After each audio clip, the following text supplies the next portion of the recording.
Que tes vives eaux, Seigneur, ce matin, inondent nos cœurs. Et que le Saint-Esprit, Seigneur, nous aide, nous porte et nous accompagne durant ce moment de ta parole. Et notre prière, Papa, nous voulons l'exprimer par un chant. Un chant qui ne sera pas un chant pour nous, mais qui sera l'expression de notre prière pour traduire ce que nous ressentons véritablement, Papa, à l'intérieur de nous. Dans le nom puissant de Jésus. Que tes vives eaux inondent mon âme, que le Saint-Esprit vienne et prenne le contrôle de chaque situation qui trouble mes pensées, mes soucis, mes fardeaux, à tes pieds je les donne. Que tes vives eaux,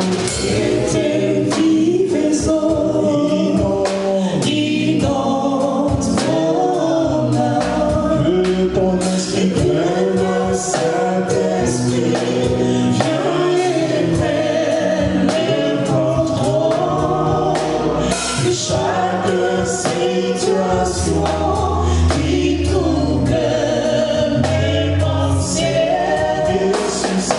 mes soucis, mes fardeaux, à tes pieds je les porte.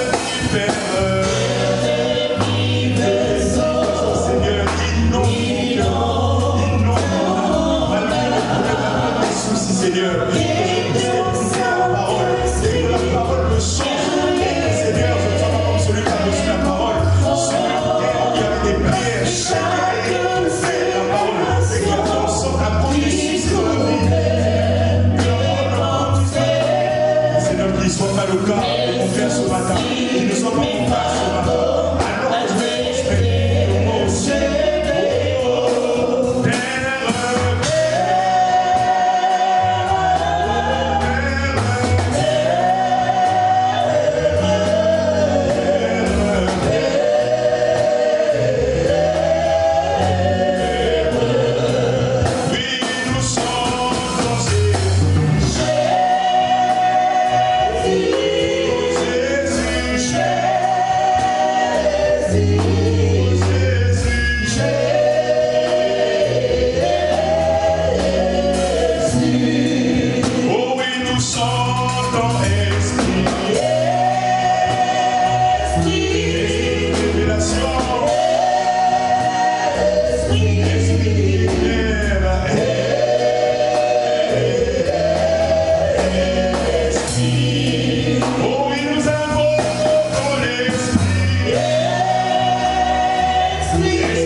Seigneur, ce matin, nous te demandons d'éclairer nos cœurs, d'éclairer nos âmes.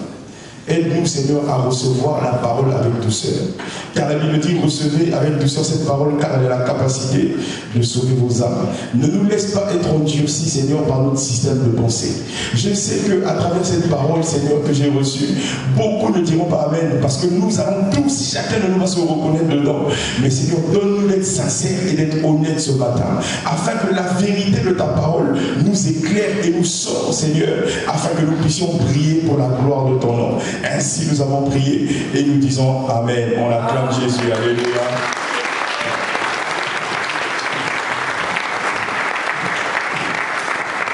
Gloire à Dieu. Bonjour à tous. Merci pour votre présence ce matin. Et je tiens à remercier tout d'abord Papa. Merci en tout cas pour la confiance que tu donnes, pas qu'à un jeune, mais à toute la jeunesse. Parce que vraiment, tu prends en nous et ça fait plaisir. Parce que généralement, les gens ne croient pas en la jeunesse. Parce qu'ils pensent que rien de bon peut sortir de nous parce qu'on est trop jeune. Mais j'ai toujours tendance à répondre, c'est que David avait 17 ans lorsqu'il a été choisi par Dieu. Et il a été choisi à cause de son cœur, à la place du roi Saül, qui avait déjà plus de 40 ans. Et vraiment, merci pour la confiance. En tout cas, je suis reconnaissant. Est-ce qu'on va acclamer pour notre papa, s'il vous plaît? Merci à tout le monde d'être là pour m'écouter. Merci aux serviteurs de Dieu, que Dieu vous bénisse. Et merci en tout cas pour, malgré vos années dans la foi, vous avez quand même l'humilité de m'écouter et vraiment je suis reconnaissant. Amen. Et merci à toi qui es présent dans la présence de Dieu ce matin pour écouter sa parole. Alléluia. Alors, j'aimerais que vous me rappelez ce matin quel est le thème de cette année. Je vous prie si quelqu'un peut répondre s'il vous plaît. Ou je désignerai les jeunes. Allez, Karen, vas-y. C'est de la différence à la lumière. Exactement, le thème de cette année c'est de la différence à la lumière. Et ce matin, bien que les hommes de Dieu ont parlé, moi aussi je vais ramener ma petite pierre à l'édifice pour que durant cette année décréter l'année de la lumière et que nous passons de la différence à la lumière, comme a dit son serviteur le dimanche dernier, c'est qu'on est toujours en fait dans la différence, mais là en fait on manifeste une autre dimension de ce que nous sommes, c'est-à-dire la lumière. Amen. Et mon sous-thème de ce matin, par rapport à ce thème, c'est assurément, tu vas briller, mais lève-toi d'abord en commençant par examiner tes motivations. Dis à ton voisin, tu vas briller cette année. Dis-lui, tu vas briller cette année. Mais, dis-lui, mais, lève-toi, commence par examiner tes motivations. Amen. On prend notre texte de base, on a deux textes de base, on va les lire. On prend Ésaïe chapitre 60, verset 1 à 5. Ésaïe chapitre 60, verset 1 à 5.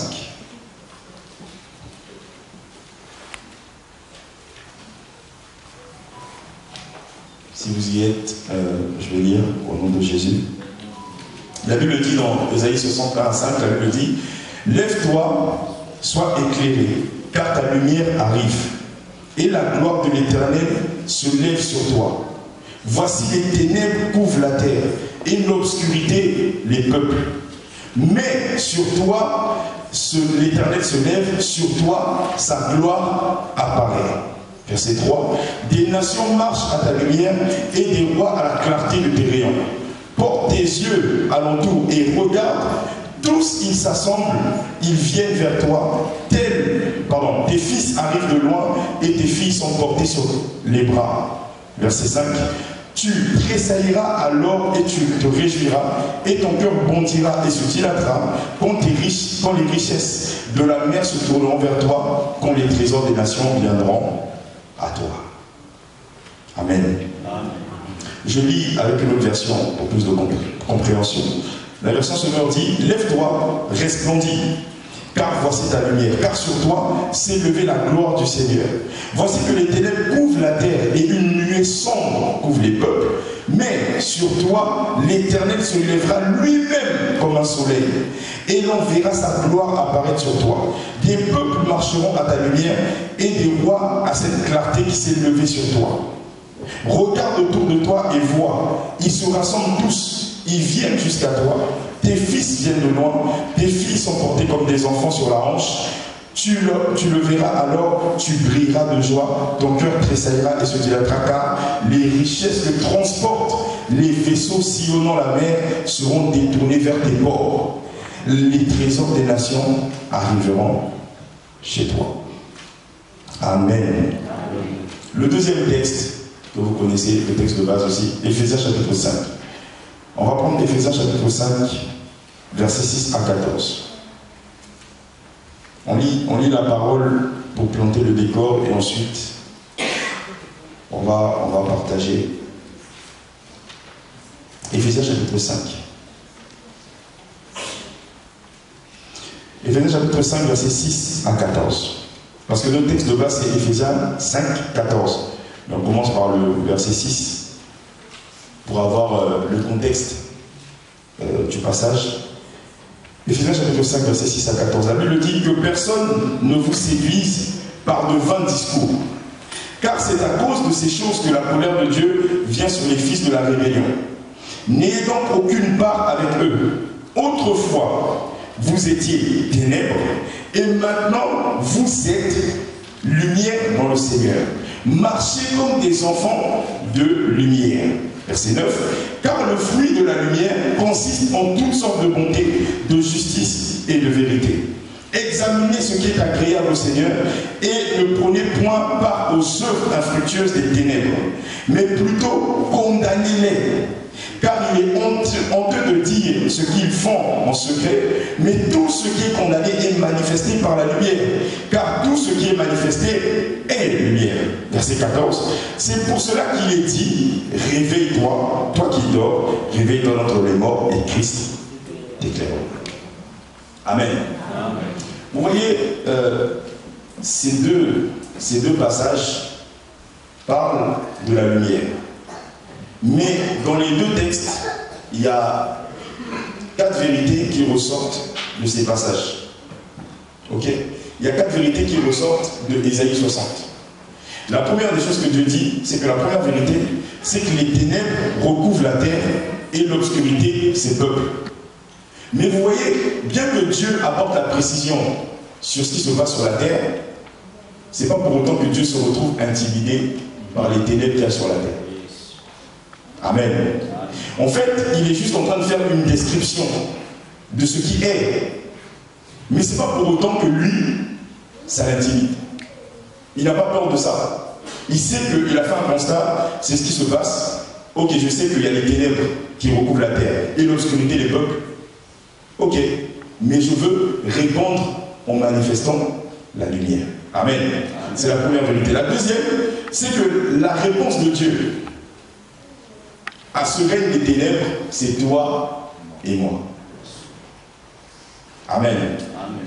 Dieu est ce que j'appelle un solutionneur de problèmes. Il a constaté un problème, c'est qu'il y a les ténèbres et que les peuples sont dans les ténèbres. Alors il veut donner la solution à ce problème. Mais cette solution, cette réponse de Dieu, c'est toi et moi. Amen. Amen. Est-ce que quelqu'un comprend? Amen. Et la troisième vérité, c'est que la responsabilité de Dieu, dans cette réponse, la responsabilité de Dieu, c'est de manifester la lumière sur toi et moi et manifester sa gloire sur toi et moi. Et la dernière vérité, c'est que ta responsabilité et ma responsabilité, c'est de nous lever. C'est tout ce que Dieu demande. Et il répète la même chose, peut-être pas de la même manière, mais il répète la même chose dans Ésaïe 60 que dans Éphésiens 5, 14. C'est que ta responsabilité, c'est de te lever, et la responsabilité de Dieu, c'est de t'éclairer, et c'est de manifester sa gloire, sur toi et moi. Amen. Si tu comprends ça, tu comprends que dans cette année de la lumière, Dieu n'est pas le seul responsable. Et que si Dieu n'est pas le seul responsable, ça veut donc dire que ça ne dépend pas que de Dieu. Amen. Parce que Dieu a déjà parlé, Dieu a déjà envoyé la parole. Il a déjà envoyé l'instruction. Mais le problème, c'est toi et moi. Parce que Dieu ne change pas, Dieu est fidèle. Mais toi et moi, on va devoir décider de nous lever durant cette année. Amen. Voilà pourquoi mon thème c'est décide de te lever à partir d'aujourd'hui, mais en commençant par d'abord examiner tes motivations. Amen. Ça veut dire quoi briller selon Dieu? On va lire. La première des choses, c'est pas une liste exhaustive évidemment, hein, c'est pas une liste exhaustive, il peut y avoir d'autres raisons, mais 2 raisons majeures en tout cas que j'ai reçues, c'est que la première raison pour laquelle enfin la première raison de comment on fait pour briller, pour manifester la lumière, c'est de produire le fruit de la lumière. Et un fruit qui demeure. Amen. Parce qu'on peut manifester le fruit et le fruit ne demeure pas. Amen. Amen. On va lire. Éphésiens chapitre 5, dans lequel on vient de lire, verset 9. L'apôtre dit, je vous le lis, l'apôtre dit, car le fruit de la lumière consiste en toutes sortes de bonté, de justice et de vérité. Amen. Amen. Il dit que la lumière a un fruit. Parce que comment vous reconnaissez les ténèbres? À votre avis, comment Dieu a fait pour constater qu'il y avait les ténèbres? C'est parce qu'il a vu les œuvres des ténèbres. Parce qu'on reconnaît, on fait un constat que sur les faits. Parce que s'il n'y a pas de faits, c'est de la spéculation, c'est-à-dire que c'est de l'imagination. Ce que vous dites, en fait, vous êtes en train de l'imaginer ou vous êtes en train de concevoir autre chose. Mais quand les faits sont là, en vrai, on ne peut pas vraiment contester parce que c'est les faits. Et Dieu, sa manière de répondre à ça, c'est que toi et moi, nous portions du fruit. Donc, verset Éphésiens 5, 9. Vu que la Bible dit que pour établir une vérité, il faut 2 ou 3 témoins, je vais devoir vous donner un deuxième témoin. Amen. Jean chapitre 15, verset 16. Jean chapitre 15, 16. Un verset que vous connaissez déjà. Jean chapitre 15, verset 16. Je vais le lire avec la version Semeur. Jean 15, 16. Vous y êtes? La Bible dit, Jésus dit, le Seigneur dit, ce n'est pas vous qui m'avez choisi. Non, c'est moi qui vous ai choisi. Et je vous ai donné mission d'aller et de faire quoi? Amen. Il dit, je vous ai donné la mission d'aller et de porter du fruit. Virgule. Il dit, du fruit qui soit durable. Notre version dit, qui demeure. Ça veut dire que pour Jésus, ce qui importe, ce n'est pas seulement de porter du fruit, mais il faut que ton fruit demeure. Parce que si ça ne demeure pas, mon papa me disait ce matin, c'est qu'en fait, ce qui compte, c'est la fin d'une chose. La Bible le dit, la fin d'une chose, avec son commencement, c'est que tu peux bien commencer et très mal finir. Amen. C'est ça que vous voyez les gens comme les Salomon, qui le gars, il a bien vécu, mais à la fin, Dieu dit qu'il n'a pas réussi à garder son cœur comme son père. Amen. Et Jésus dit, il dit le fruit qui demeure. Il dit, alors, le Père vous accordera tout ce que vous lui demanderez en mon nom. Amen. Donc c'est le premier point. Briller, manifester la lumière, consiste, dans un premier temps, à manifester le fruit de la lumière, qu'on a lu dans Éphésiens 5. Et c'est la mission que Dieu nous a donnée. C'est de manifester, de porter du fruit. Amen. Deuxième point, manifester la lumière consiste à rendre témoignage à la lumière. Amen. La Bible dit dans Jean chapitre 1, verset 6 à 8. Vous savez, j'aime beaucoup donner les versets parce que les gens sont compliqués. Si tu parles sans verset, après ils vont dire, ah, c'est écrit où? Maintenant là, tu as le passage. Au moins, tu lis en même temps que moi et tu ne peux pas trop contester parce que toi aussi, tu as une Bible et que tu lis la même chose que moi. Amen. La Bible dit dans Jean chapitre 1, verset 6 à 8. La Bible dit, un homme parut, je lis toujours avec la version Semeur parce que ça permet d'avoir quand même une meilleure compréhension. Un homme parut, envoyé par Dieu, il s'appelait Jean. Il vint pour être un témoin de la lumière, afin que tous les hommes croient par lui. Il n'était pas lui-même la lumière, mais sa mission était d'être le témoin de la lumière. Amen. Jean a précédé Jésus, c'était le précurseur de Jésus. Et la Bible dit que lui n'était pas la lumière, mais il était venu pour rendre témoignage à la lumière. Amen. Mais la différence entre le prophète Jean-Baptiste, et toi et moi, c'est que nous, Jésus rend témoignage à notre sujet en disant que nous sommes la lumière. Amen. Parce que c'est lui qui a fait de nous des lumières. C'est pour ça que la question de ce matin, c'est pas est-ce que tu es la lumière, mais c'est est-ce que tu manifestes la lumière. Parce que tu es la lumière. On ne peut pas débattre dessus, c'est Dieu qui a parlé. Amen. Mais est-ce que toi, tu manifestes cette lumière? Et elle consiste à rendre témoignage à la lumière. Et le mot témoin de ce même contexte, tu le retrouves dans Actes 1:8, le verset que vous connaissez tous, où la Bible dit vous recevrez une puissance, le Saint-Esprit survenant sur vous, et vous serez qui? Mes témoins. Au Jérusalem et dans toute la Judée, enfin, vous connaissez la suite. Amen. Donc le but de Dieu, c'est que à travers nos vies, on rende témoignage de ce que nous sommes et de ce que Dieu est, et que ce témoignage se manifeste par les fruits. Quand vous lisez Ésaïe 60, qu'est-ce que Dieu dit dans le verset 3? Il dit, les hommes, lisons, verset 3 de Ésaïe 60, il dit, des nations marchent à ta lumière, et les rois à la clarté de tes rayons. Dites-moi, parce que quand on parle des nations, en fait on parle de tous les peuples. Amen. Donc on parle de tous les pays. Dites-moi, comment les êtres humains, parce qu'il faut qu'on soit honnête ce matin, comment les êtres humains sont orgueilleux et imbus de leur connaissance de l'avancée technologique. Parce que justement, généralement les gens qui ont découvert plein de choses, ils contestent l'existence de Dieu. Est-ce que vous êtes d'accord avec moi? Donc dites-moi, comment les gens orgueilleux qui pensent que Dieu n'existe pas, qui pensent qu'on jure que par la science et par ce qu'on découvre, dis-moi comment toi, qui es là, dis-moi comment tu vas faire pour que de telles personnes te suivent, marchent sur ta lumière. Ah bien aimé, comment tu vas faire?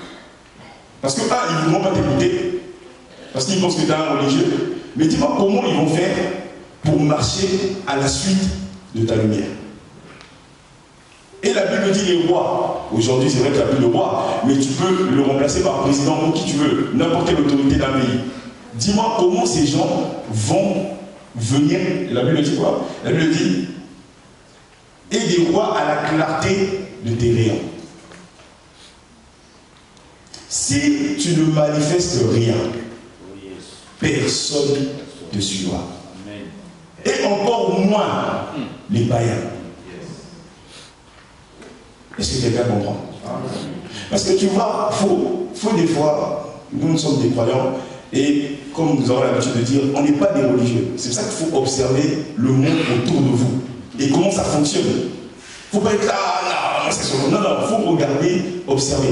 Les gens qui comment dirais-je, souvent les pays développés, et quand vous voyez la dépravation qu'il y a, et quand nous, c'est ça qu'on défend en disant que c'est dépravation, et contre, il y a un Dieu, mais à la fin, Dieu dit, qui est Dieu? Vous voyez?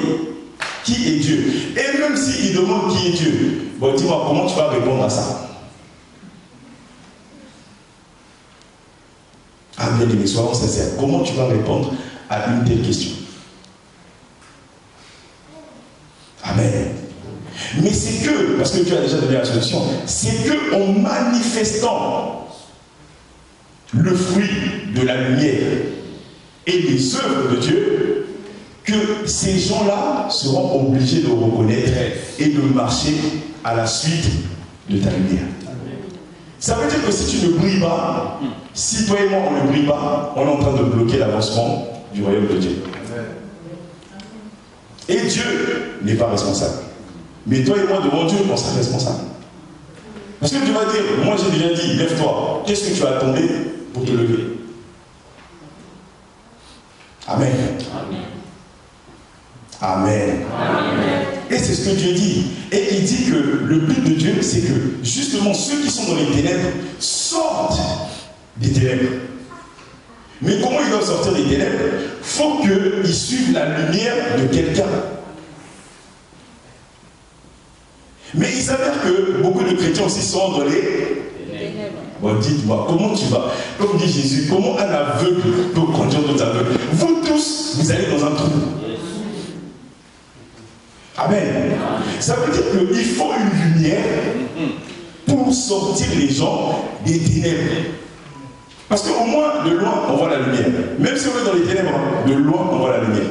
On peut au moins marcher à la suite de ce qu'on voit. Mais si toi, tu ne manifestes rien, comment tu veux que les gens viennent à toi? Et nous sommes les premiers à nous plaindre. Ah non, les païens, ce sont des incrédules. Ils ne croient pas. Comment les gens comme ça? Et nous sommes les premiers à juger, parce que quand on voit la dépravation, comment ils peuvent autoriser des trucs comme ça? C'est contre Dieu. Bon, ok, d'accord, on est d'accord que c'est contre Dieu. Donc maintenant, dis-moi, toi, qu'est-ce que tu as fait pour que ces gens-là, pour que cette dépravation ne soit pas? Amen. Parce que quand ils t'observent, quand ils te regardent, tu mènes exactement la même vie qu'eux. Sinon pire. Des fois pire. Et tu joues, comment on dit ça? Et tu joues les conseillers, tu joues la personne qui sera la passerelle entre eux et Dieu. Tu n'es pas crédible. Amen. Amen. Le monde fonctionne avec la crédibilité. Sinon les gens ne t'écoutent pas. Ils n'ont pas envie. Vous n'avez pas remarqué que même autour de nous, il y a des gens qui disent « Oh, lui aussi est pris ». Tu crois pourquoi? Parce que la Bible dit « Nous sommes environnés d'une si grande nuée de témoins ». Les gens vous observent. Même si tu ne sais pas, il y a quelqu'un qui te regarde. À part Dieu, il y a quelqu'un sur la terre qui t'observe. Qui te regarde souvent. La personne ne dit rien, mais elle observe. Le jour où tu vas gaffer, elle sort souvent. Elle dit « Ah, c'est lui qui disait « Oh, venez à Jésus ». Mais tu vois. Et qu'est-ce que tu fais? Tu perds du crédit, tu perds de la crédibilité. Pourquoi les gens disent aujourd'hui, non, moi je préfère prier à la maison? Et pourtant ils savent bien, ils disent bien que dans la Bible, on dit n'abandonnez pas vos assemblées, qu'il est doux et agréable aux frères et sœurs de demeurer ensemble. Mais pourquoi il y en a qui ne veulent pas venir à l'église? Parce qu'ils ont vu un voisin qui a été l'objet de leur déception. Et nous, parce qu'on se croit spirituel, du coup, qu'est-ce que tu fais? Tu juges. Oh non, comment ça tu dis ça? Comment ça tu dis ça? Mais mon frère, sois un peu humble et reconnais que si c'est arrivé, c'est parce qu'il y a quelqu'un. Des fois même c'est toi. C'est qu'il y a quelqu'un qui a été la cause de la blessure de cette personne. Et devant Dieu, on est responsable. Et pas Dieu.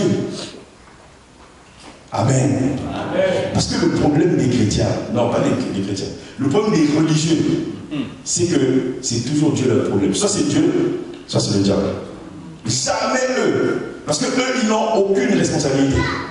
C'est soit Dieu, soit c'est le diable. Mais des fois, le diable n'y est pour rien. Amen. Amen. Est-ce que quelqu'un comprend? Amen. Amen. Amen. Matthieu chapitre 5. Voilà pourquoi Dieu veut nous emmener ce matin, à cause de ce qu'on doit faire pour briller. C'est que la première des choses, il faut que tu vois tes motivations.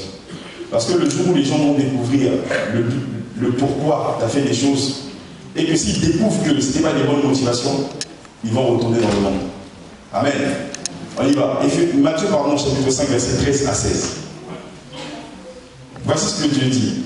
Jésus dit, vous êtes le sel de la terre. Si le sel perd sa saveur, avec quoi la salivera-t-on? Ce sel ne vaut plus rien. Il n'est bon qu'à être jeté dehors et piétiné. La lumière du monde. Une ville au sommet d'une colline n'échappe pas au regard. Wow. Ça veut dire que tu ne peux pas passer inaperçu. Bon, dis-moi, est-ce que toi tu passes inaperçu ou pas? Parce que même dans ton quartier, on ne sait pas trop de quel côté tu te positionnes. Amen. Amen. Et même ça, c'est un témoignage, c'est un message que tu envoies aux gens. Et les gens le savent. Ne pensez pas que les païens sont idiots, sont insensés. Non. ils regardent, ils observent. Ils nous regardent, chacun d'entre nous. On est forcément observé par quelqu'un. Amen. Il dit, n'échappe pas au regard. Il en est de même d'une lampe. Si on l'allume, ce n'est pas pour la mettre sous mesure à grain. Au contraire, on la fixe sur un pied de la lampe pour qu'elle éclaire tous ceux qui sont dans la maison. Et là, c'est là où Jésus parle maintenant des motivations. Verset 16, il dit, c'est ainsi que votre lumière doit faire quoi? Doit briller devant tous les hommes. Pour qu'ils voient le bien que vous faites. Dans d'autres versions, dit, pour qu'ils voient les œuvres, les bonnes œuvres, et qu'ils en attribuent la gloire à qui? Bon, dis-moi, pourquoi tu veux briller? C'est quoi ta motivation? Est-ce que toi tu veux briller parce que tu veux que la gloire revienne à Dieu? Ou tu veux briller parce que tu as des ambitions personnelles? Amen. Amen.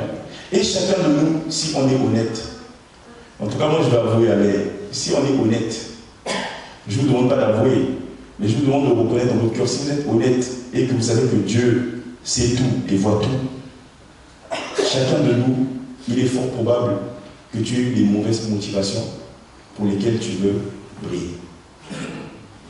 Amen. Amen. Et c'est ce que nous allons découvrir. Donc la question de ce matin, c'est pourquoi veux-tu briller? Quelles sont tes motivations profondes? Ok. Et le problème, un jour, le pasteur Papa Blanchard nous a parlé, en fait, il nous a parlé du cœur et il nous a parlé en fait de l'âme. Il disait que le cœur, c'était l'âme, parce qu'en fait, dans le corps humain, le cœur est un organe. Et que quand on dit ah, il m'a blessé, il m'a fait mal au cœur, mais en fait, on ne parle pas du cœur physique, qui est l'organe qui pompe le sang, mais on parle en fait de l'âme, qui est une partie de notre être qui ressent des émotions et des sentiments. Et c'est de l'âme que viennent aussi les motivations. Amen. Donc, le pourquoi tu fais les choses. Est-ce que tu fais les choses parce que tu es animé par un sentiment de jalousie ou un sentiment de rivalité? Amen. Il y a des gens qui veulent briller parce qu'ils disent, il faut absolument que je brille. Parce que tu vois, il y a quelques années, mon ex m'a dit que rien de bon n'allait sortir de moi. Alors je dois prouver absolument qu'il avait tort. Dieu, quand il regarde ça, il dit, mais non, c'est quoi le rapport entre moi et ton ex? Mais soyez honnête, tu vois, mais là maintenant, il faut être honnête. Il y a des gens comme ça. Ou parce qu'il veut répondre à un affront où son père lui a dit, quand il grandissait, toi, tu n'es qu'un échec, toi, tu ne réussiras jamais. Et c'est pour ça que tu veux briller, pour prouver à ton père que tu avais tort. Et non pas pour la gloire de Dieu. Parce que dans une telle motivation, Dieu ne prend pas plaisir. Ça semble être une bonne chose, mais pour Dieu, c'est un refus. C'est un non-agrément. Amen. Et il y en a qui le font, qui veulent briller par un sentiment de rivalité. Parce que tu as vu Kéren en train de briller, alors toi, ton cœur, comment on dit? Je vais le dire en italien, on va éviter, mais ce que je veux dire, c'est que toi, ton cœur commence à battre vite. Tu vois, tu veux absolument la même chose que Kéren. Et si tu ne l'as pas, tu n'es pas tranquille. Alors tes prières maintenant, parce que tu fais comme si tu étais spirituel, alors que tes prières sont complètement charnelles. Maintenant tu vas vers Dieu et tu dis, Seigneur, trouve encore moi la grâce de prier. Et tu te demandes, bon, maintenant tu veux briller pourquoi? Parce que tu vois Kéren, non? Tu vois Kéren, tout le monde l'apprécie. Tu vois, moi on ne me regarde pas, tout le monde félicite Kéren. Moi j'aimerais que moi aussi on me félicite. Mais pourquoi tu veux qu'on te félicite alors que tu dois faire pour la gloire de Dieu? Il y a beaucoup de choses, je sais, même si tu n'avoues pas, je sais que tu es là. Parce que si la parole est venue, c'est justement parce qu'il y a quelqu'un ici qui a ce même problème. Ne t'inquiète pas, je sais. Mais il y en a, ils ne veulent pas reconnaître. Tu sais que c'est une mauvaise motivation, mais c'est pour ça que tu veux briller. Amen. Est-ce que quelqu'un comprend? Amen. Et il y a des gens qui disent, quand le pasteur a dit 2024, l'année de la lumière, à partir de maintenant, tu vas briller. Évidemment, son serviteur, il dit, sans arrière-pensée, sans l'intention d'abattre quelqu'un, mais toi, à côté, tu te dis, ah, merci pasteur. Justement, j'attendais telle parole. C'est l'occasion pour moi de sortir de l'ombre et de montrer de quoi je suis capable. Tout le monde verra. Parce que toi, tu veux briller parce que personne ne reconnaît ta grâce. Il y a des gens comme ça dans l'église. Ah, pasteur, dans mon église, vraiment, le pasteur, il ne reconnaît pas ma grâce. Il ne me voit pas. Donc maintenant, toi, tu viens pour que le pasteur te voie.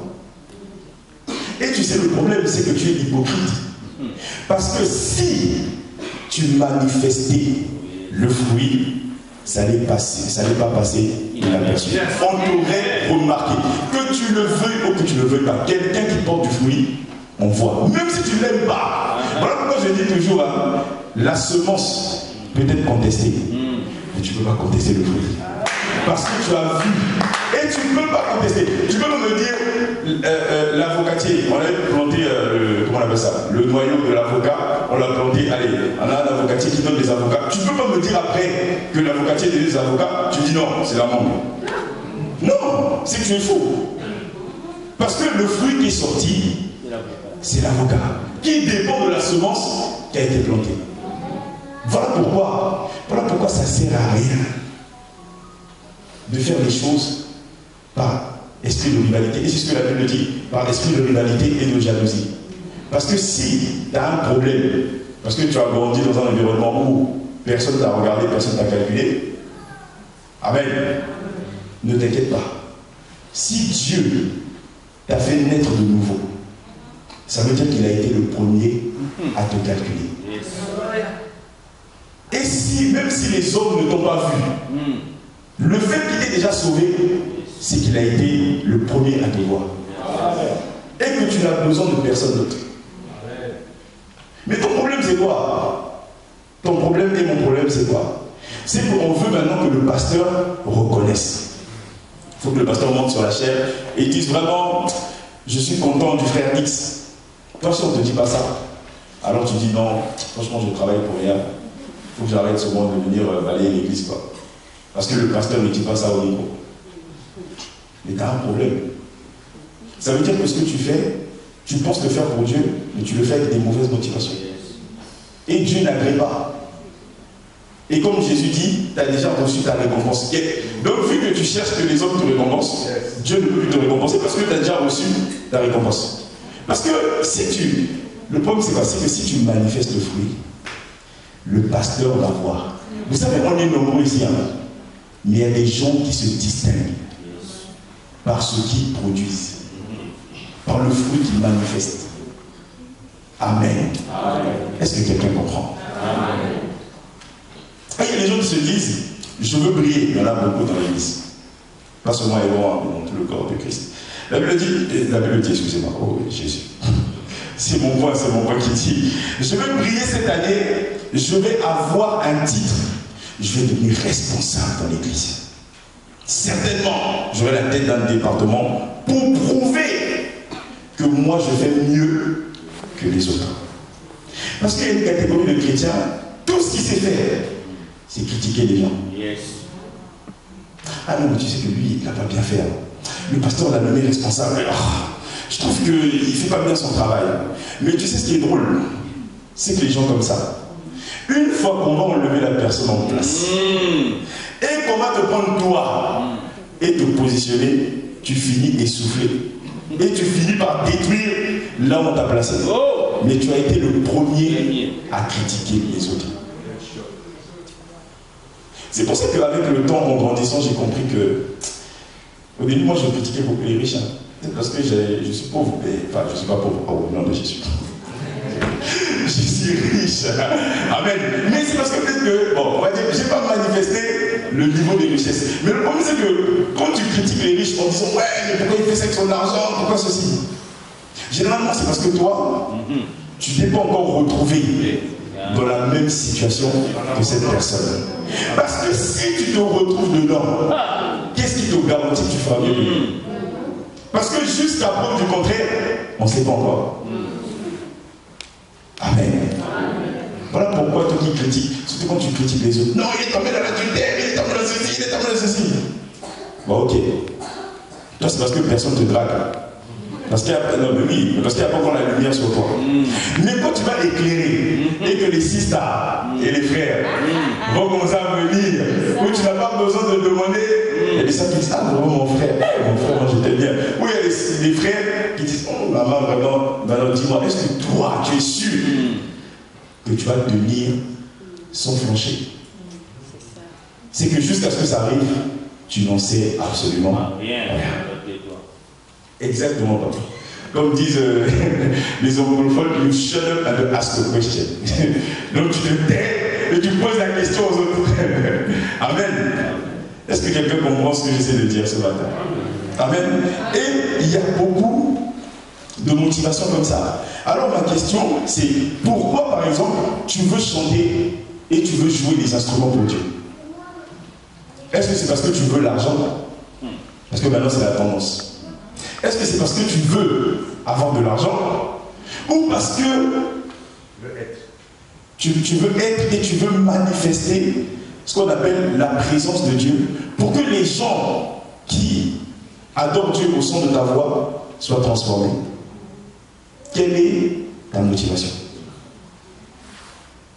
Amen. C'est que tu dois savoir pourquoi tu veux prier pour Dieu. Et il y a plein de gens comme ça. Quand tu dis, peut-être parmi les groupes, quand tu dis, mon frère, vraiment, aujourd'hui, on ne va pas entendre beaucoup ta voix, laisse un peu le chanter. Tu te sens vexé dans ton âme. Pourquoi je chante mieux que lui? Mais ça se trouve que tu chantes mieux que lui. Mais quand lui prend le micro, c'est pas pareil. Yes. Amen. Amen. Mais tu es juste un jaloux et un aigri parce que tu veux qu'on reconnaisse ton talent. Parce que toi, quand tu chantes avec la voix, avec les vibrations, mais depuis que tu chantes, nous, on n'a pas eu le témoignage. Et tu n'es même pas frustré en plus. Toi, tout ce qui t'intéresse, c'est que nous, on écoute ta voix. Et si on ne te félicite pas à la fin, parce qu'il y a des gens comme ça, ils aiment toujours quand il a fini de prêcher. Il pose des questions à tout le monde. C'était comment? T'as aimé là? Mais qu'on aime ou qu'on n'aime pas, toi tu es venu prêcher pour qui? Tu as reçu la parole pour la transmettre. Que quelqu'un aime ou que n'aime pas, la parole a été transmise. Amen. Amen. Et tu peux questionner tout le monde. Des fois il ne dit pas voir le pasteur parce que peut-être le pasteur va le casser. Colombe, ça va, t'as aimé? Qu'est-ce que t'as compris? Non, évidemment, il y en a qui le font de bon cœur. Évidemment, il y a des gens qui le font de bon cœur. Mais il y a des gens, t'as aimé, non? T'as pas aimé? Et quand quelqu'un dit, j'ai pas aimé, alors il y a la tristesse dans son cœur. Ah, pourquoi on n'a pas aimé? On aurait dû aimer ma prédication. Mais il y a des gens qui n'aiment pas, parce que déjà, il a un cœur endurci. Et que quand tu lui dis la vérité, c'est comme si tu étais son ennemi. Maintenant, comment tu veux qu'une telle personne aime ce que tu viens d'annoncer? C'est pas possible. Alors la question c'est, est-ce que tu prêches parce que tu veux que les hommes t'apprécient et reconnaissent tes talents d'orateur, ou c'est parce que tu as reçu la parole de la part de Dieu et tu l'as transmise? Amen. Et il y a trop de gens qui font ça. Je sais, il y a des gens qui font ça. Je sais, ne t'inquiète pas, je sais. Et ils attendent ce que tu dises. Waouh, tu es un véritable enseignant. Tu es vraiment quelqu'un. L'homme de feu, l'homme de power. Et il y a des gens, quand il fait ça, quand il prie, si personne n'est tombé, il est indigné, quoi. Vraiment pour lui ce jour-là. Ou des fois il dit, j'ai pas assez prié. Seigneur, il fallait que les gens tombent. Mais qui t'a dit que... C'est pour ça que j'aime Jésus. Jésus, c'est vrai que des fois il était cru, mais il était honnête et sincère avec les gens. Les gens venaient, il a dit, je sais que vous là, vous venez là, je sais que vous venez, parce que vous avez vu des miracles et des signes, et parce que vous mangez, parce que moi j'ai la capacité de multiplier les poissons et les pains. Donc vous avez la ambiance. En fait, vous venez par mouvement. Je sais que ce que j'enseigne, ça ne vous intéresse pas. Mais vous voulez les miracles, et vous voulez le poisson et le pain. Jésus a dit ça. Voilà pourquoi quand Jésus dit, celui qui veut être mon disciple doit boire mon sang et manger mon corps. Regarde maintenant le nombre de baisses. Parce que toi, tu penses que l'impact d'un ministère dépend du nombre de personnes qui te suivent. C'est pas vrai.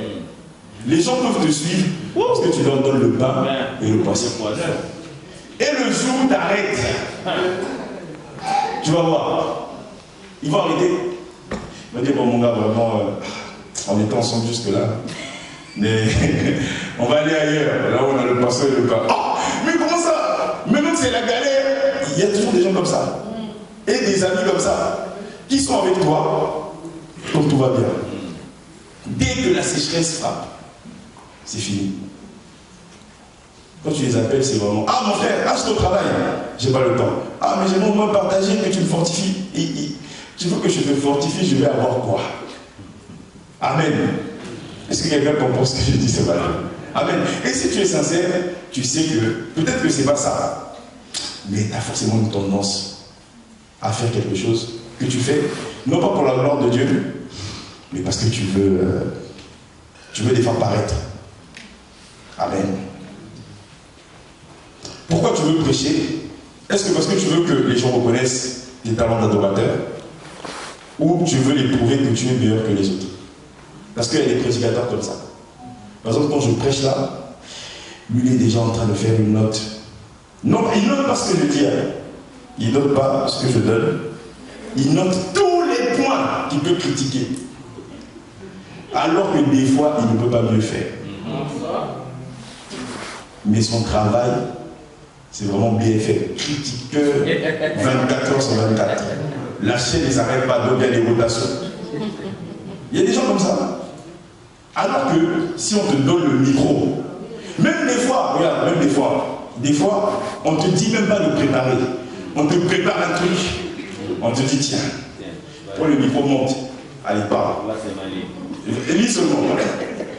Fais seulement la lecture, répète seulement. Tu n'y arriveras pas. C'est pour ça que dans la vie, il faut être humble. Amen. Et comme dit quelqu'un, si tu n'es pas humble, t'inquiète pas que la vie va se charger. Parce que tu vas connaître des souffrances, mon frère, des galères où tu seras obligé d'être. Comme disait quelqu'un un jour sur Facebook, il disait, vous remarquez, attention, c'est pas misogyne, rien à voir, parce que vu qu'on est en Europe, tout le monde chine. Mais ce que je veux dire, c'est qu'il disait, vous avez jamais remarqué que dans les quartiers, il parlait en Afrique, il a dit, vous avez jamais remarqué dans les quartiers, il y a certaines filles, parce qu'elles sont belles, parce que voilà, elles sont dans l'âge de fleurs, elles sont jeunes, etc. Alors, elles sont souvent mal polies, elles font souvent preuve de maladresse. Mais dès qu'elles tombent enceintes, et que finalement le papa s'avère que c'était un jeune qui dormait chez son père et sa mère, et qui n'ont rien, et qu'elle finit par accoucher, et soudainement, elle devient polie. Elle devient respectueuse. Vous savez pourquoi? Quand tu n'es pas humble, la vie va se charger. Quand c'est comme ça, comme il disait le gars, on dit ses paroles des gars, moi les arbres de Moussou sous mes balles, et combien va tonton à quartier? Donc maintenant c'est les tontons qui prennent soin de l'enfant qui n'est pas le leur. Hé, Yaya, ça vient. Moi n'a été, mais moi n'a été, c'est mon enfant. En tout cas, moi ça m'a bien rire. Je suis en fait, il n'a pas tort aussi. Amen. Gloire à Dieu en tout cas. Et vous voyez, il y a des gens, je suis en train d'atterrir.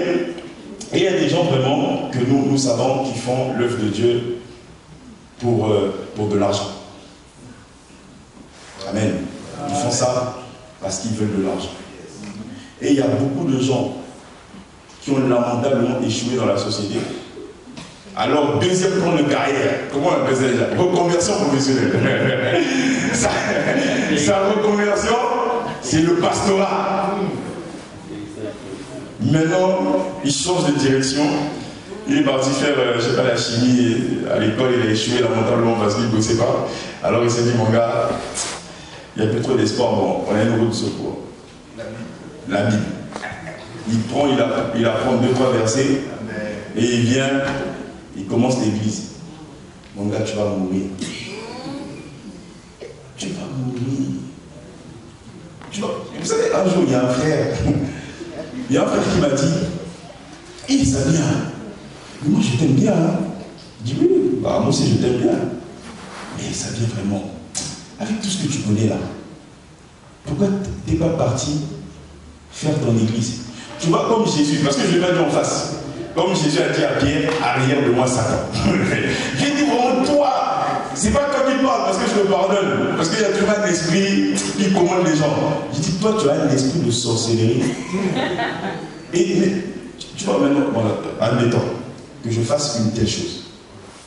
Parce que le problème, ce qui va se passer, c'est qu'en fait, ce qu'il fait, et que je sais que c'est forcément l'esprit méchant qui l'a poussé à faire ça, ça ne va pas me tuer que moi, et ma postérité. Donc tu vas toucher toute une génération. Tu vas les emmener à la mort. Et tu es un sorcier. Je vais vous dire une chose, mes frères, mes sœurs. Tout le monde, c'est pour ça que... Non, c'est pour ça que dans la vie, il ne faut pas croire. Avec ce qu'on dit sur Internet, maintenant tout le monde dit ouais, il faut être un entrepreneur, il faut être un ceci. Toi, tu connais l'entrepreneuriat. Tu sais ce que c'est avoir une entreprise. Vous savez, récemment, je vous fais une parenthèse, j'ai eu un rendez-vous bilan avec deux de mes clientes, qui, ça n'allait pas. Et évidemment, il fallait être honnête. Parce qu'on a regardé les comptes, on a analysé les comptes, et on s'est rendu compte que c'était des jeunes, ils avaient un rêve. Mais on n'avait pas d'autre choix que de leur dire, franchement, abandonnez le rêve, parce que là, ça ne va pas. Vous êtes sous l'eau, vous allez mal finir, ça va être compliqué. Et quand je disais ça, dans mon cœur, j'avais tellement mal. Parce que je me suis dit, là je dois jouer le professionnel et pas le chrétien, parce qu'il faut dire les choses telles qu'elles sont. Mais j'avais quand même mal, parce que je me suis dit, les gens comme ça qui sont donnés à fond, qui ont bossé les samedis, les dimanches, ils leur disent que voilà, votre rêve, il faut abandonner. Mais il fallait voir leur tête. Hein. Elles étaient fatiguées, elles bossent 7 jours sur 7. Et malgré ça, ça n'a pas marché. Et toi, tu as entendu, entrepreneur, alors tu veux absolument faire. Est-ce que quelqu'un me comprend? Je vous dis, il y a des salariés qui sont beaucoup plus riches que leur patron. Il ne faut pas croire. Ce qui compte, c'est les sources de revenus. Et ce n'est pas forcément ce que tu fais. Parce qu'il y a des gens qui n'ont pas la capacité de porter la charge d'une entreprise. Sinon, tu vas mourir.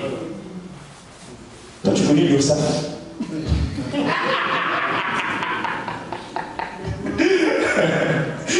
Tu connais Malakoff retraite?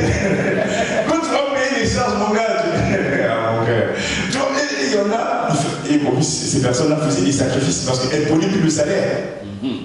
Tout passait dans l'exploitation. Mais sauf que tu fais dans l'exploitation, rien ne marche. Mais tu peux devenir fou. Quand vous voyez les SDF dans la rue, il ne faut pas les juger. Hein. Tu ne sais absolument rien. Certains, il a pris toutes ses économies, il a mis dans une entreprise et bam, tout coule. Dis-moi comment, maintenant si tu n'as pas Jésus, comment tu sors de là? Et toi, quand tu regardes, lui là, les SDF là, ils peuvent travailler. Son problème, c'est pas qu'il n'y a pas de travail. Son problème, c'est que son cœur est brisé en 1000 morceaux. Et comme Jésus dit, l'Esprit du Seigneur est sur moi pour faire quoi? Guérir les cœurs brisés. Il y a des gens comme ça. Toi, tu juges. Toi, au moins, tu dors dans une maison où il y a le chauffage. Alors tu dis, bon, le gars là, c'est un flemmard. Non. Et tu les vois, des fois, ils demandent de l'argent, mais c'est pour boire de l'alcool. Parce que l'alcool, comme dit la Bible, l'alcool fait chaud au corps. Et lui, il boit parce que c'est l'hiver. Ou des fois, des soucis dans la tête qui font que la vie est cette personne comme ça. Et toi, tu vas être pasteur d'église. Parce que tu vois, des fois, il faut être humble. Un jour, tu viens, tu dis au pasteur, papa, j'ai besoin d'un rendez-vous. Et tu dis, bon, papa, explique-moi un peu comment l'église fonctionne en tant que pasteur. Raconte-moi un peu. Quoi il va te raconter? Je pense que tes motivations de devenir pasteur d'une église vont descendre un peu. Et tu vas réaliser que toi, tu n'arriveras peut-être pas. Comme dit l'apôtre Paul, tout le monde n'est pas appelé à être pasteur, prophète, apôtre. Non! Parce que toi, en fait, tu veux le devenir parce que ta motivation, c'est parce que parce que tu vois, le pasteur est honoré. Et toi, tu aimes ça. surtout les surtout nous autres, vu qu'on est fanfarons et orgueilleux par nature, alors tu aimes ça, tu aimes cette gloire, cet honneur. Alors tu dis, moi aussi j'aimerais être comme le pasteur Blanchard. Moi aussi, il faut qu'on m'honore, il faut qu'on me va. Et ça va te tuer. Et tu vas mourir. Et comme je dis toujours, il n'y a pas que toi qui vas mourir, et toi et la postérité. Amen. C'est pour ça que tu dois prendre le temps d'analyser tes motivations. Et il y a des gens qui le font pour l'argent. Et voici ce que Dieu m'a dit. La réponse est dans Ésaïe 60. Le dernier verset, le verset 5. On va lire. Vous inquiétez pas, je suis en train d'atterrir. Vraiment, il faut qu'on fasse vite, qu'on prenne un peu le temps de prier. Mais, verset 5. Ésaïe 60, verset 5.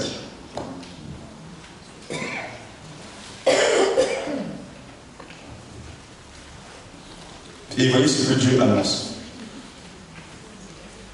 Verset 5, je lis. Il dit, tu tressailliras alors et tu te réjouiras. Et ton cœur bondira et se dilatera quand les richesses de la mer se tourneront vers toi. Quand les trésors des nations viendront à toi. Amen. Que personne ne me dise que ça c'est une image, non, c'est une métaphore de Dieu. Non, Dieu il parle d'argent.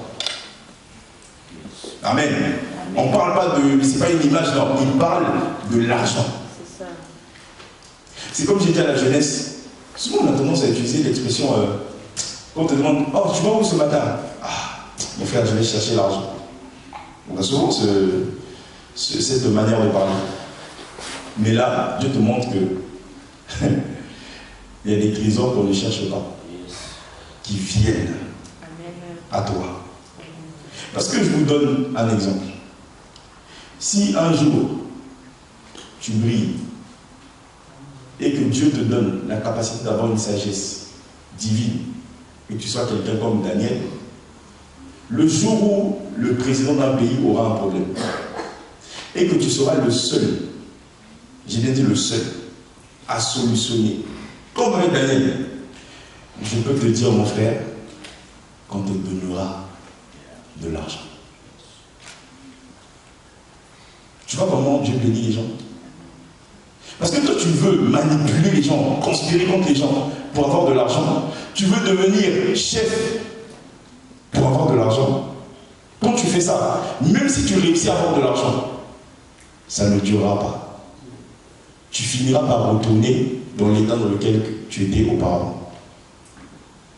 Parce que Dieu se chargera de toi. Mais Dieu dit là, il dit qu'une personne qui se lève et qui brille, sur qui ma gloire apparaît, il dit les richesses vont affluer. C'est-à-dire que ça va venir jusqu'à lui et tu n'auras pas de problème d'argent. Amen. Amen. Ça c'est Dieu qui parle, je ne l'ai pas inventé.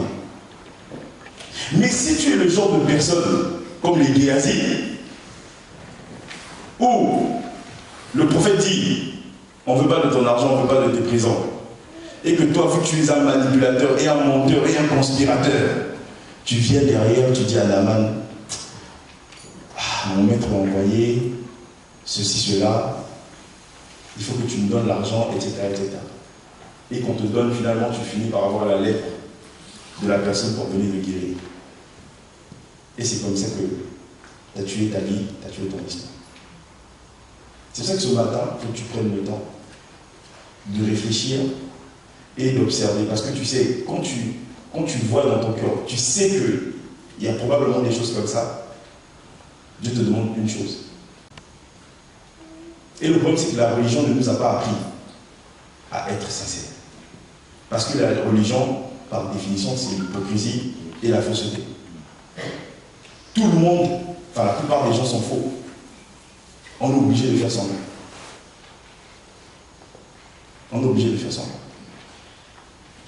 C'est comme tu chantes que ma vie soit une fleur, un parfum. Tu chantes mais tu ne penses pas. Tu le chantes parce que les chanteurs sont en train de chanter. Et tu dis, comme l'argile devant le potier, donne-moi la forme qui te plaît. Quand Dieu va te prendre, et commencer à te donner la forme, tu ne vas pas être d'accord. Alors pourquoi par le chant, tu ne demandes pas à Dieu, Seigneur, accorde-moi la grâce? Parce que tu sais, toi tu sais dans ton cœur, c'est ça que je ne comprends pas, tu sais dans ton cœur que tu n'as pas envie d'être dans les mains de Dieu comme l'argile devant un potier. Alors demande la grâce d'être un argile dans les mains de Dieu comme un potier. Pourquoi tu montes? Parce que même ton adoration est faussée par le fait que tu ne sois pas sincère. C'est pour ça que vous pouvez demander à la jeunesse, hein, chaque vendredi soir, on prie, chaque samedi, surtout vendredi, on prie pendant 30 minutes. On demande, depuis plusieurs semaines, on demande toujours les mêmes choses. La grâce de faire ça, la grâce de faire ça, la grâce de faire ça. Parce que quand la grâce va venir, la capacité de Dieu va nous porter. Ce qu'on trouvait difficile, ça va devenir facile et évident pour nous. Est-ce que quelqu'un comprend? Mais pour demander la grâce, il faut être quelqu'un de sincère. Et pas quelqu'un de faux. Amen. Parce que beaucoup de gens, nous sommes faux. Et je ne dis même pas la fausseté face aux hommes. Hein. Et je te parle face à Dieu. Même face à Dieu, tu es faux alors que tu sais que Dieu regarde les cœurs. Comment tu fais pour mentir à quelqu'un qui voit tout? Tu es quand même encourageux. Comment tu fais face à une personne qui sait tout? Et là tu chantes, surtout la chanson « Je t'aime tant ». Tu dis que tu aimes Dieu. La Bible dit que l'amour de Dieu consiste à garder ses commandements, car ses commandements ne sont pas pénibles. Mais est-ce que toi, tu gardes les commandements de Dieu? Mais aux yeux maintenant, au pauvre chante troisième. Parce que les chants chantent, alors toi aussi tu chantes. Sache que tu n'as pas été agréé. Voilà pourquoi tu peux avoir une belle voix et Dieu ne t'approuve pas. Amen. Je sais, bon après je dis ça, mais je sais que c'est le cas de la plupart d'entre vous. Et je peux vous dire que moi aussi, je ne vous cache pas que c'était mon cas. Mais faut-il juste être sincère? Un jour, ma boss m'a posé une question. Instinctivement, j'ai menti. En fait, elle me pose une question, et bon, elle est intimidante. Elle me pose une question, ma réponse, sans réfléchir, a été un mensonge. Sur le coup, j'ai entendu la voix qui m'a dit, tu viens de mentir là. J'ai pas fait le gars. Ah non, t'inquiète pas, c'est un petit mensonge. Oh, ça vite fait. Non, tout de suite. Il dit, ah Seigneur, pardon. Quelle folie, en plus j'ai même pas réfléchi. C'est dit que c'est sorti de moi naturellement. Et puis ça vient. J'aurais pu faire semblant et dire, non, ça va, c'est un petit mensonge.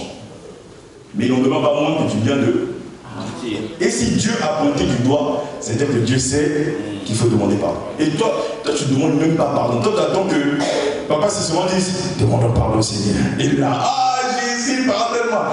Mais tu n'es pas sincère. Alors que quand tu as péché, Dieu t'a vu et il a pointé du doigt dessus. Il m'est arrivé plusieurs choses comme ça. Et c'est même comme ça que je suis sorti de la jalousie. Un jour j'ai été jaloux de quelqu'un, Dieu a pointé du doigt. Il a dit ça s'appelle la jalousie. Je n'ai pas fait le gars, en plus je connaissais un peu l'histoire de Saül. Parce que Saül a très mal fini à cause du petit David qui ne lui a rien fait. En plus qui ne s'est jamais moqué de lui ou fait quoi que ce soit. C'est à cause des femmes d'Israël qui disaient David a tué tant. Et Saül a tué tant. Même pas lui. Le gars il n'a rien fait. Saül a dit ah mais Dieu est trop nana, ce petit. Et là, le roi Saül s'est retrouvé. C'est ça que la jalousie c'est pas bien. Tout de suite, après des années, tu vois Saül être pris de folie et en vouloir à la vie de David. Donc son but dans la vie était maintenant, ce n'est pas d'être roi parce que toutes les manières étaient rejetées. Maintenant le petit là, il faut l'éteindre. Et il y a beaucoup de gens comme ça dans l'église. Parce que tu as de la sécurité dans le cœur. Alors tu veux absolument les postes de responsabilité pour conforter ta position. Mais le problème c'est que même si tu fais ça, il y aura toujours quelqu'un qui va être distingué. Amen. Et Dieu va te confondre. Amen. Voilà pourquoi il faut être sincère. Et quand tu as la jalousie dans le cœur, reconnais que c'est de la jalousie. Reconnais que c'est de la jalousie. Ce jour-là, je me rappellerai toujours. Bon, jusqu'aujourd'hui, je suis chez mes parents, je prie dans la salle de bain. Ce jour-là, le soir-là, je suis arrivé chez moi. J'ai fermé la salle de bain. Je suis resté là. Toute la nuit. J'ai dit, maintenant, tu vois, j'ai vu ça. C'est aujourd'hui que tu vas enlever. C'est aujourd'hui que tu vas aspirer, tirer ça et sortir ça de mon cœur. J'ai crié à Dieu toute la nuit parce que je savais que soit c'est ça, soit tu laisses et que ça s'envenime et tu finis comme Saül. Soit tu demandes à Dieu, c'est le moment de sortir ça. Et c'est là où j'ai eu la révélation de comment on fait pour ne plus être jaloux de quelqu'un. Pourquoi? Parce que j'ai été sincère. Je savais que c'était ça. J'ai pas fait, mais beaucoup d'entre nous, nous faisons semblant. Alors qu'est-ce que tu fais? Des fois quand tu as la jalousie et que tu ne veux pas reconnaître, en fait tu critiques l'autre. Oh pasteur, il a acheté cette voiture. Est-ce que même c'est une vraie voiture ça? Ça, c'est la jalousie. Ouais, c'est de l'aigreur. Tu es un aigri.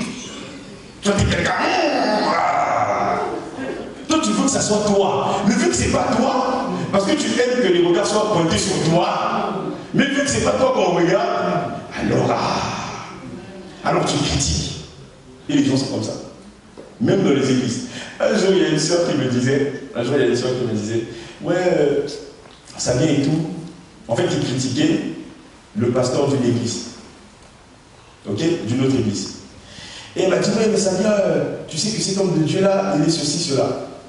Alors moi, j'ai demandé à la soeur, qui t'a dit ça? Il a dit, c'est un autre frère qui m'a dit ça. Alors je lui ai posé la question. Est-ce que ce frère, d'abord son pasteur, parce que pas lui d'abord, est-ce que son pasteur opère dans la même dimension que l'autre? Non. Est-ce que lui-même, il opère dans la même dimension que l'autre? J'ai dit, maman, laisse tomber. Lui, c'est un jaloux. Et quand il donne ses raisons, c'est des trucs qui n'ont aucun sens. Qui prouvent vraiment que toi, ce que tu exprimes, vraiment, c'est vraiment ton cœur a été blessé. Et vu que toi, tu ne vois pas ça, alors tu critiques les autres. Et quand tu critiques souvent quelqu'un qui manifeste une grâce, sache que tu ne l'auras pas. Yes. Parce qu'on ne critique pas ce qu'au fond on veut vraiment. Voilà pourquoi il faut arrêter de critiquer les riches. Même si Jésus t'a rendu riche, tu vas finir pauvre. Il faut arrêter de critiquer les gens qui ont l'argent. Parce que c'est toujours comme ça. Ah, lui, il a l'argent, c'est un orgueilleux. Un orgueilleux. Tu es sûr que c'est un orgueilleux? Ou c'est parce que toi, tu le vois avec tes yeux de pauvre?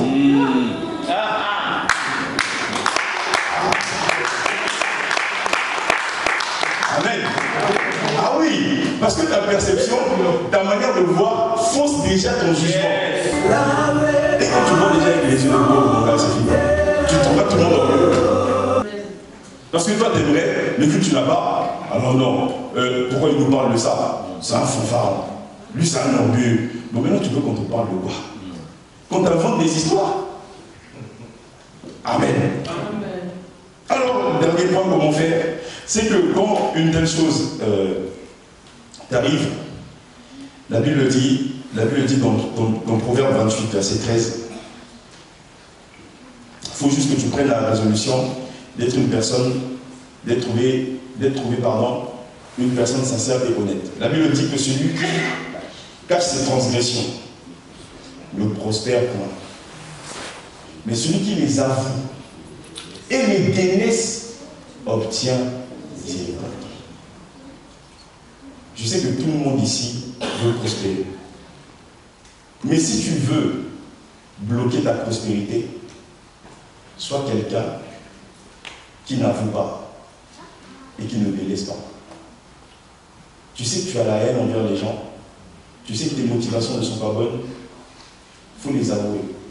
Je ne te demande pas de les avouer auprès de ton voisin, parce que des fois ton voisin, tu penses que c'est ton voisin, mais en fait il ne t'aime pas. Parce que quand il va voir ton dossier, il va traiter ça d'une manière compliquée.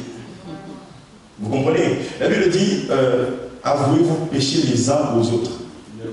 Amen. C'est que quand tu sais que tu as des mauvaises motivations et que tu n'arrives pas à t'en sortir, il faut aller voir le serviteur de Dieu. Amen. Sois honnête. Va voir. Crie d'abord à Dieu. Si tu ne sors pas de là, demande de l'aide. Amen. Parce que généralement, ce que tu as vécu, il y a beaucoup d'autres personnes qui l'ont déjà vécu avant toi. Et qui savent comment on sort de là. Et c'est comme ça qu'on gagne du temps dans la vie. Si tu fais l'orgueilleux en pensant que personne ne peut t'aider, alors tu vas tourner en rond pendant des années et tu vas rester là et tu ne vas jamais briller. Et Dieu te dit ce matin, tu vas briller, mais lève-toi, commence par examiner tes motivations. Et si tes motivations ne sont pas bonnes, alors crie à Dieu. Sois comme Jacob, on l'a vu hier avec la jeunesse, sois comme Jacob, une personne qui a lutté toute la nuit avec Dieu. Il savait que c'était un entueur, il savait que c'était un voleur. Il a entué tout le monde. Sauf que derrière, il ne n'était pas retourné. Parce que là-bas, on veut pour sa peau. Devant, Ésaü dit, mon gars, si je t'attrape, c'est mort. Il envoie les cadeaux. Son frère ne veut rien savoir. Mais quand il y a eu la rencontre avec Dieu, quand il y a eu le cri, et qu'il a lutté avec Dieu tout à l'heure, ma Bible dit que Ésaü est venu et il a pris Jacob dans ses bras. Parce que le fait qu'il ait été sincère avec Dieu, ça a changé la donne dans la vie de Jacob. Alors lève-toi et incline la tête avec moi.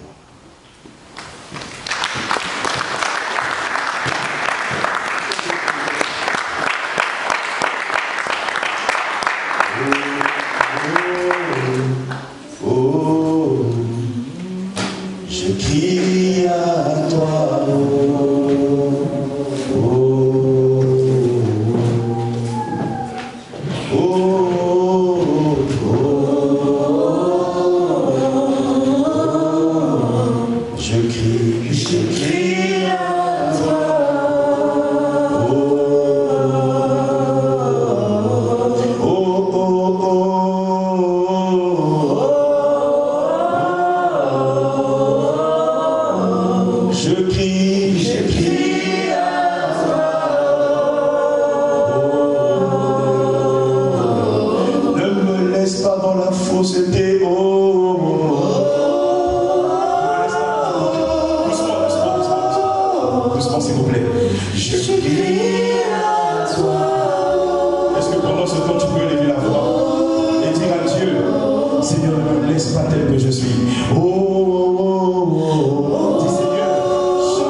Que le diable ne vole pas cette bonne sémence.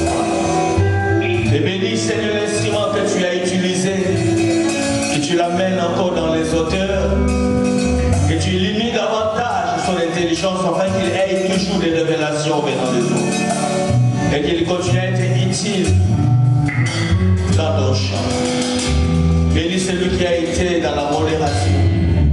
Bénis les chants, les protocoles, tout ce qui nettoie Seigneur pour que cela soit propre et tout ce qui font des travaux. Que tu le bénisses tous. Et bénis tous les intercesseurs qui étaient dans le secret en train de t'implorer. Je lève ma main droite sur ce peuple. Et que celui qui était malade, je te déclare guéri ce matin. Que toute maladie disparaisse dans votre corps. Au nom de Jésus. Que tes os, tes muscles, tes veines soient restaurés. Si tu as un problème de tension, je stabilise ta tension maintenant au nom de Jésus. Éternel Dieu de gloire, ceux qui ont des dossiers qui traînent, je prie pour que tous ces dossiers puissent avoir des réponses positives. Les portes fermées devant toi, que cela s'ouvre maintenant au nom de Jésus. Que les portes de travail puissent s'ouvrir. Que les portes de la régularisation dans votre vie, pour que tu sois stable dans cette nation, car il est écrit, par nous, tu fouleras les plantes de vos pieds, et je vous les donne en possession. Et que ces portes s'ouvrent devant toi. Et que la grâce de Dieu te localise, sa faveur soit sur ta vie. Que ta vie soit gardée et protégée jusqu'à l'avènement du Christ. Que tu persévères, que tu ne lâches pas. Et que ta foi devienne de plus en plus ferme. Et que ta foi ne soit jamais détruite. Que ta foi ne faillisse pas. Que tu restes assidu. Que ta vie soit plantée dans la présence de Dieu. Et que tu croisses comme du palmier. Et que tu produises des fruits qui vont demeurer jusqu'à ta vieillesse. Que cette semaine soit une semaine de grâce et de faveur. Que ce mois soit un mois de grandes visitations. Et que ta vie soit éclairée. Que Christ éclaire votre vie. Que vos familles soient éclairées. Que vos maisons soient éclairées. Et que tous les œuvres de l'ennemi contre vous soient dévoilées. Démasquées par la lumière de Christ. Au nom de Jésus-Christ. Et que ta vie manifeste réellement le Dieu d'Israël. Le Dieu véritable. Soyez tous bénis. Et je bénis le rendez-vous de ce mardi à l'intercession. Je bénis le culte de l'enseignement de ce mercredi. Et je bénis aussi tout ce qui s'est fait samedi, la répétition des chants, l'intercession, les affermissements, la réunion des jeunes, tout ce qui s'est fait en ce lieu samedi. Que ce soit tous les travaux que nous sommes en train de faire. Père, toutes ces mains qui viennent de donner, Seigneur, l'association pour que nous y arrivions, Seigneur, oh Dieu, pour la gloire de ton nom, que tu le bénisses tous. Et dans le nom de Jésus, ainsi nous avons prié. Et je dis Amen. Que Dieu vous bénisse et bon dimanche à tous. Salut.